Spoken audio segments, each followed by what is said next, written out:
So one of the things the Browns need, especially if they're going to have a young quarterback, playmakers. So you need some running backs, you need some wide receivers.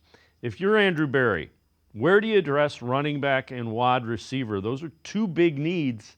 And where in the draft, what rounds do you think you can get, a running back that can make an impact and a wide receiver that can make an impact as a rookie? Well, I'll tell you, so I would running back wise, you have all these backs, and there's backs that are home run hitters. Obviously, starts with Genty, Henderson. Those guys are on the top of my list. But in terms of what the Browns need to help their quarterback, I would say a guy like Caleb Johnson makes a ton of sense to me. And here's why: Caleb Johnson may not hit the home run, but Caleb Johnson's going to give you second four, second five, a whole bunch. And if you think about Nick Chubb, I don't think he's a home run hitter. Nick Chubb was, but even Nick Chubb, if you look back to his short runs, they're always 4 to 6 yards. That puts the quarterback in a great position, and that puts the offensive coordinator in a great position. So they need a guy like Caleb Johnson. I think you can get him on day three.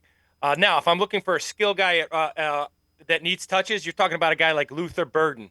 I think you'd have to go in the second round with him, but he's the guy, the touch guy in space that the Browns need. If they're going later rounds, a guy who just ran a 4.8, and it absolutely means nothing to me because I watch him, is Restrepo from Miami. He's a guy who will probably be late in day three because of that 40 time.